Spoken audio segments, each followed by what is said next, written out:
दोस्तों इन दिनों अगर पत्नियों के बारे में देखा जाए तो पत्नियों की एक से बढ़कर एक अजीब करतूतें सामने आ रही हैं। चाहे वो मेरठ की मुस्कान की नीले ड्रम वाली कहानी हो या फिर मेरठ की ही सांप वाली रविता की कहानी हो या फिर गाजीपुर की सूटकेस वाली कहानी हो। तरह तरह की घटनाएं पत्नियों के द्वारा इन दिनों उभर कर सामने आ रही हैं।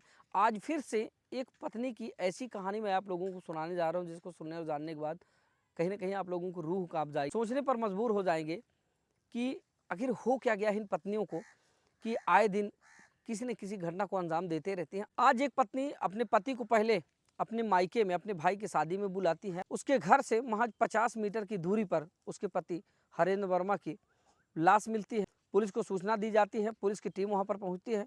सर्विलांस, फॉरेंसिक और तकनीकी साक्ष्य की टीम जब इस पूरे घटनाक्रम का जांच पड़ताल करती है, तो जब इस घटनाक्रम का खुलासा होता है तो बेहद चौंका देने वाला होता है, बेहद गंभीर होता है। जिसने भी सुना, जिसने भी जाना, उसके पैरों के नीचे से जमी खिसकी। दरअसल इन दिनों पत्नियों को हो क्या गया है, क्या है ये पूरी कहानी, आखिरकार पुलिस इस बार इस पूरे घटनाक्रम का खुलासा कैसे करती है और क्या है ये पूरा मामला, आइए इसको विस्तार पूर्वक जानने और समझने का प्रयास करते हैं। तो नमस्कार दोस्तों, मैं हूं आर के निषाद, दर्शक न्यूज़ 24 ऑफिशियल में आप सब लोगों का बहुत बहुत स्वागत करता हूं। दोस्तों आज की जो सच्ची कहानी मैं आप लोगों को सुनाने जा रहा हूं, यह उत्तर प्रदेश के गोंडा जिले की है। दरअसल गोंडा जिले का एक थाना लगता है खरगूपुर, और खरगूपुर थाना क्षेत्र का एक गांव आता है देवराहना, जहां का रहने वाला होता है हरेंद्र वर्मा, जिसकी उम्र 25 वर्ष होती है। और हरेंद्र वर्मा अपने घर का इकलौता चिराग था, यानी कि इकलौता लड़का था। और अगर बहनों के बारे में बात की जाए तो उसकी 3 बहनें होती हैं, जिसमें हरेंद्र वर्मा दूसरे नंबर का होता है। उसकी सबसे बड़ी बहन रीता होती है, जिसकी शादी हो चुकी होती है। दूसरे नंबर पर हरेंद्र वर्मा होता है, जिसकी शादी आज से लगभग 6 साल पहले साल 2019 में ही गोड्डा जिले के बलरामपुर जुगली कला गांव में हो जाती है। हरेंद्र वर्मा से छोटी उसकी एक और बहन प्रीति, और प्रीति से छोटी एक और बहन जिसका नाम गीता है। कुल मिला के ये 4 भाई बहन होते हैं। हरेंद्र वर्मा दूसरे नंबर का होता है, जिसमें सबसे बड़ी बहन और हरेंद्र वर्मा की शादी हो चुकी होती है, और जो 2 बहनें हैं अभी उनकी शादी होना बाकी है। हरेंद्र वर्मा के पिता लुधियाने में रहकर मजदूरी का काम करते हैं, वहीं हरेंद्र वर्मा अपने गांव देवराहना में रहकर खेतीबाड़ी का काम संभाला करता था। बीते दिनों हरेंद्र वर्मा की ससुराल से शादी का निमंत्रण आता है, जिसमें बताया यह जाता है कि जो हरेंद्र वर्मा का साला होता है, बीते दिनों 30 अप्रैल को उसकी शादी होनी होती है। हरेंद्र वर्मा के और जो सगे संबंधी होते हैं, करीबी होते हैं, जैसे हरेंद्र वर्मा के जो परिवार के लोग होते हैं, जैसे उसके चाचा थे, उनका भी निमंत्रण होता है। इसके बाद शादी बेहद नज़दीक आ रही थी। हरेंद्र वर्मा और उसके जो चाचा होते हैं लल्लू वर्मा, वो दोनों बातचीत कर रहे होते हैं कि शादी में चलना है, और वो तारीख भी बेहद नज़दीक आ जाती है। इसके बाद हरेंद्र वर्मा अपने चाचा लल्लू वर्मा के साथ अपने ससुराल के लिए रवाना होता है, अपने साले की शादी में सम्मिलित होने के लिए। वहाँ पर वो लोग पहुँचते हैं, और 30 अप्रैल को बारात जानी थी, तो वो लोग पहले तो 30 अप्रैल को बारात में सम्मिलित होते हैं। अगले दिन 1 मई को बारात वापस आती है, और जैसे ही बारात वापस आती है तो आमतौर पर जो शादियों में होता है कि बारात वापस आने के बाद जो दूर दराज से आए हुए रिश्तेदार होते हैं, कुछ तो रुकते हैं और कुछ आना जाना शुरू करते हैं। कुछ लोग ये कह के चले जाते हैं कि और शादियाँ अटेंड करनी है, या फिर घर में और बहुत सारे काम पड़े हुए हैं, तो इस तरह करके कुछ लोग निकल जाते हैं, यानी कि रिश्तेदारों का आवागमन शुरू होता है। ऐसे में हरेंद्र वर्मा के जो चाचा होते हैं लल्लू वर्मा, वो अपने भतीजे हरेंद्र वर्मा से कहते हैं कि क्यों ना हम लोगों को भी घर चलना चाहिए, शादी तो हो चुकी है और बारात भी वापस आ गई है, तो अब यहाँ रुकना ठीक नहीं है, अब हम लोग घर चलते हैं। चाचा की इस बात को सुनकर जो हरेंद्र वर्मा होता है, वो अपने चाचा से कहता है कि चाचा ठीक है, घर चलते हैं, लेकिन इससे पहले मैं एक बार ससुराल वालों से इस बात को बता के आऊँ कि मैं और मेरे चाचा अब घर वापस जा रहे हैं। हरेंद्र वर्मा घर जाता है, और घर में जाकर अपनी सास ससुर अपने साले से इस बात को बताता है कि दरअसल चाचा और हम वापस गांव जा रहे हैं। हरेंद्र वर्मा की जो सास होती है, ससुर और उसके साले लोग कहते हैं कि ऐसा करो भैया, आज बारात वापस आई है और अभी हम लोग भी बिजी हैं, बहुत सारे रिश्तेदार हैं जिनकी विदाई में हम लोग बिजी हैं, और आप 1-2 दिन रुक जाइए, क्योंकि जो हमारी बेटी है वो भी होली में आई थी और अभी तक वो यहीं पर है, तो 1-2 दिन आप रुक लीजिए, साथ में लिवा कर चले जाइएगा। दरअसल जो हरेंद्र वर्मा की पत्नी होती है उमा, वो होली में अपने मायके गई हुई होती है, तब से वो अपने मायके में ही थी। तो इसीलिए उसके ससुराल वालों ने कहा कि बेटी को भी आप साथ में लेकर जाइएगा। हरेंद्र वर्मा वहाँ से वापस आता है, अपने चाचा लल्लू वर्मा से इस बात को बताता है और कहता है कि चाचा, जब वहाँ पे मैंने जाके कहा तो उन लोगों को कहना ये है कि आपकी जो पत्नी है उमा, उसको भी आए काफ़ी दिन हो गए, होली से यहीं पर है, आपके भी घर में बहुत सारे काम काज हैं भाई, अब बेटी तो पराई होती है, तो हमारे घर में तो बहू आ गई है, आपके भी घर का काम काज ना कुछ बिगड़े, इसलिए बेटी की हम विदाई कर देंगे, तो 1-2 दिन आप रुक लीजिए, साथ लेकर जाइएगा।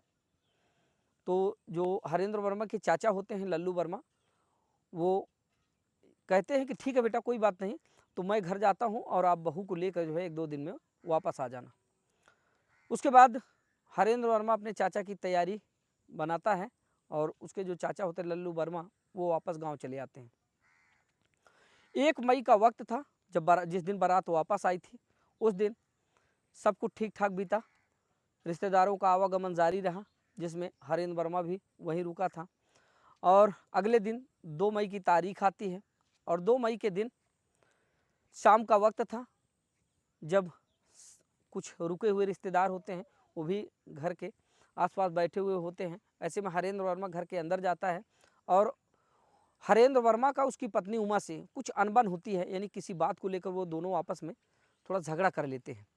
और इसके बाद झगड़ा करने के बाद हरेंद्र वर्मा गुस्से में तिल मिलाकर घर से बाहर निकलता है और जैसे ही घर के बाहर निकलता है तो उसके जो ससुराल वाले होते हैं वो उसे कहते हैं कि चलिए खाना खा लीजिए। तो वो खाना खाने से इनकार कर देता है और सोचता है कि अगर मैं यहाँ पे रहूँगा तो अभी मेरा दिमाग थोड़ा सा ठीक नहीं है और ये लोग बार बार खाने के लिए बोलेंगे, इससे बेहतर है कि मैं थोड़ा सा यहाँ से हट जाऊँ, उसके बाद जब मेरा मस्तिष्क सही होगा तो मैं वापस आ जाऊँगा। हरेंद्र वर्मा वहाँ से गाँव की तरफ रवाना हो जाता है और इसके बाद जैसे वो गाँव की तरफ जाता है तो हरेंद्र वर्मा के मोबाइल में एक फ़ोन आता है और फ़ोन में कहा यह जाता है कि आप हरेंद्र वर्मा बोल रहे हैं? तो कहता है कि हाँ, मैं हरेंद्र वर्मा बोल रहा हूँ। तो उससे कहा जाता है कि आपके ससुराल के पास जो स्कूल है, तो स्कूल के पास कुछ लोग आपका इंतज़ार कर रहे हैं, तो आप वहाँ पर चले आइए। हरेंद्र वर्मा बिना सोचे समझे स्कूल की तरफ बढ़ चलता है। जो स्कूल होता है वो हरेंद्र वर्मा के ससुराल वाले घर से महज 50 मीटर की दूरी पर होता है। हरेंद्र वर्मा स्कूल के पास पहुँचता है और उसके बाद वापस वो घर नहीं आता है। लोग बाग काफ़ी खोजबीन करते हैं। पहले तो लोग बाग ये अंदेशा लगाकर बैठे हुए होते हैं कि भाई हरेंद्र वर्मा तो रिश्तेदार हैं। जैसे आमतौर पर आज भी ग्रामीण क्षेत्रों में देखा जाए तो रिवाज है कि अगर किसी का कोई रिश्तेदार आया है तो लोग बाग एक दूसरे के घर में जाकर बैठते उठते हैं। और गांव में भी लोग बाग बड़ी श्रद्धा से रिश्तेदारों का आवभगत करते हैं। लोग बाग अपने घरों में बिठाते हैं, मेहमान काफ़ी दिनों बाद आए हैं तो बैठिए, कुछ बातचीत होती है। तो ऐसा अंदेशा लोग लगाते हैं कि शायद वो गाँव में गए होंगे तो किसी सगे संबंधी की तरफ बैठे होंगे। लेकिन काफ़ी देर हो जाती है, हरेंद्र वर्मा वापस नहीं आता है। उसके बाद उसके जो ससुराल वाले होते हैं, अब उन लोगों को हरेंद्र वर्मा की चिंता सताने लगती है कि कहीं वो वापस अपने गांव तो नहीं चले गए। तो वो गांव में पूछने के लिए जाते हैं कि दरअसल देखा जाए कि किसके यहाँ पर वो बैठे हुए हैं। तो हरेंद्र वर्मा के ससुराल वाले जब हरेंद्र वर्मा को खोजने के लिए गाँव की तरफ निकलते हैं तो स्कूल की तरफ से वो गुजरते देखते हैं कि वहाँ पर बहुत सारे लोगों की भीड़ लगी हुई है। और ये लोग देखते हैं कि आखिर क्या हुआ, इतनी भीड़ यहाँ पर क्यों लगी हुई है। तो देखा ये जाता है कि जो हरेंद्र वर्मा होता है वो मृत अवस्था में स्कूल के पास पड़ा हुआ होता है। धारदार हथियार से उसका गला रेता गया था और उसको वहीं पर मारकर फेंक दिया गया था। जैसे ही हरेंद्र वर्मा के ससुराल वाले वहाँ पर पहुँचते हैं तो उनके होश उड़ जाते हैं।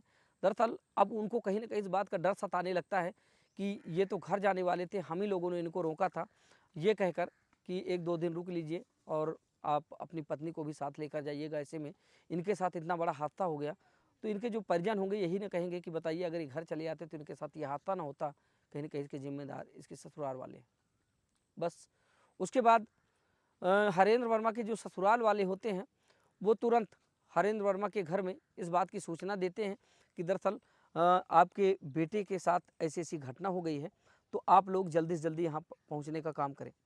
हरेंद्र वर्मा के जो चाचा होते हैं लल्लू वर्मा, वो अभी हाल ही में घर पहुंचे हुए होते हैं कि जैसे ही उनको ये सूचना मिलती है कि हरेंद्र वर्मा का कत्ल हो गया है, तो वो उल्टे कदम फिर से भागकर हरेंद्र वर्मा की ससुराल पहुंच जाते हैं।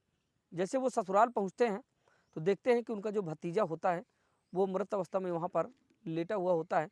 तो हरेंद्र वर्मा के चाचा लल्लू वर्मा जोर से चीख चीख कर रोने लगते हैं, दहाड़ मारकर रोने लगते हैं। इसके बाद हरेंद्र वर्मा के चाचा जो वहाँ का नज़दीकी थाना होता है खरगोपुर, वहाँ पर एक लिखित शिकायती पत्र देते हैं जिसमें वो अज्ञात लोगों के नाम एफआईआर दर्ज करवाते हैं। इसके बाद मौका वारदात पर तमाम पुलिस और जिले लेवल के तमाम प्रशासनिक अधिकारी वहाँ पर पहुँचते हैं। टीमें गठित की जाती हैं जिसमें फॉरेंसिक, सर्विलांस और तकनीकी साज की टीमें गठित की जाती हैं और इसके बाद इस पूरे घटनाक्रम का खुलासा करने में जुड़ जाती है। उधर बॉडी का पंचनामा कर पोस्टमार्टम के लिए भेज दिया जाता है और इसके बाद पुलिस की जो टीमें गठित की जाती हैं वो अपने जांच पड़ताल में जुड़ जाती हैं। इस पूरे घटनाक्रम का खुलासा करने में पुलिस को तनिक भी देर नहीं लगती है। दरअसल 2 मई को ही पुलिस इस पूरे घटनाक्रम से पर्दा उठा देती है। दरअसल पुलिस की गठित टीम सर्विलांस, फॉरेंसिक और तकनीकी साज के द्वारा जो खुलासा किया जाता है वो बेहद गंभीर होता है और चौंका देने वाला होता है। जिसने भी सुना, जिसने भी जाना, उसके पैरों के नीचे से जमीन खिसक गई। खुलासे में आता यह है कि जो मृतक हरेंद्र वर्मा होता है उसकी जो पत्नी उमा होती है उसके मोबाइल पर एक ऐसा नंबर होता है जिससे वो ज़्यादा बातें किया करती थी, यानी कि अपने पति हरेंद्र वर्मा से ज़्यादा वो एक विशेष नंबर से किसी दूसरे नंबर से वो ज़्यादा बातचीत किया करती थी। बस पुलिस उसी नंबर को लेकर हरेंद्र वर्मा की पत्नी उमा से पूछताछ शुरू करती है। तो पहले तो जो हरेंद्र वर्मा की पत्नी उमा होती है वो इस पूरे मामले को घुमाने का काम करती है, टाल मटोल करने का काम करती है, पुलिस को काफ़ी देर तक गुमराह करती है। लेकिन कहा जाता है कि पुलिस जब अपने पर आ जाती है तो मुर्दे भी बोलने लगते हैं। बस हुआ वही, पुलिस ने अपना पुलिसिया रुख अपनाया। तो जो उमा होती है वो पुलिस से बताती है कि दरअसल गांव के ही रहने वाले एक जितेंद्र नाम के लड़के से वो बेइंतहा मोहब्बत करती है, उसी से वो इतनी ढेर सारी बातें किया करती थी। बस पुलिस को जैसे ही ये थोड़ा सा क्लू मिलता है, अब पुलिस उस जितेंद्र नाम के शख्स को उठा लेती है बिना देर किए हुए। और जैसे ही जितेंद्र को पुलिस उठाती है फिर पुलिस उससे भी अपना पुलिसिया रुख इख्तियार करते हुए पूछताछ करती है। दरअसल पुलिस जितेंद्र से कहती है कि हमें पुलिसिया हथकंडा ना अपनाना पड़े, अच्छा होगा कि आप अब इस पूरे घटनाक्रम को विस्तार पूर्वक बताओ। हरेंद्र वर्मा की पत्नी उमा के प्रेमी जितेंद्र के द्वारा पहले इस घटना का खुलासा किया जाता है। तो बताया जाता है कि दरअसल 6 साल से जो जितेंद्र होता है वो उमा से प्यार कर रहा होता है और 6 साल से वो दोनों एक दूसरे के संपर्क में बने हुए होते हैं। लेकिन 4 साल पहले उमा की शादी हरेंद्र वर्मा से हो जाती है।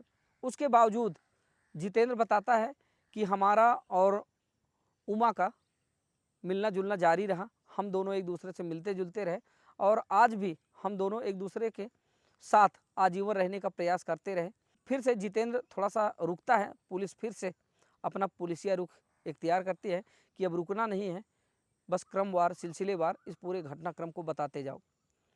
आगे जितेंद्र के द्वारा बताया जाता है कि दरअसल 6 साल की इस मोहब्बत को वो खोना नहीं चाहता था, जिसमें हरेंद्र वर्मा की पत्नी और जितेंद्र की प्रेमिका उमा दोनों इससे पहले हरेंद्र वर्मा को रास्ते से हटाने के लिए कई बार प्रयास कर चुके होते हैं कि दरअसल हरेंद्र वर्मा को रास्ते से जब वो हटा देंगे इसके बाद दोनों शादी कर लेंगे और आजीवन एक दूसरे के साथ रहेंगे।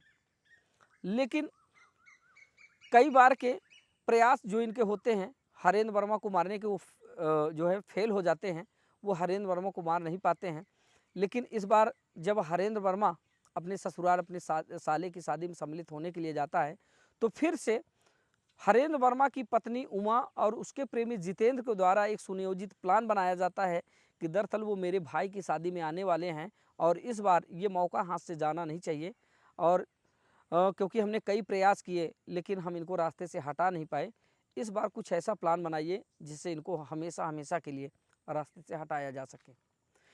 तो इस बार जो जितेंद्र होता है वो अपने 5 अन्य साथियों के साथ मिलकर इस पूरे घटनाक्रम का एक प्लान बनाता है जिसमें मुकेश कुमार, सचिन, अखिलेश यादव, संतोष और मुकेश साहू, ये 5 लोग, और साथ ही छठा हो जाता है जितेंद्र, और सातवीं हो जाती है हरेंद्र की पत्नी और जितेंद्र की प्रेमिका उमा। ये 7 लोग मिलकर इस पूरे घटनाक्रम का एक सुनियोजित प्लान बनाते हैं, और इसी प्लान के तहत जो उमा होती है वो अपने पति से झगड़ा करती है ताकि वो नाराज होकर बाहर निकले, और उसके बाद इस पूरे घटनाक्रम को अंजाम दिया जाए।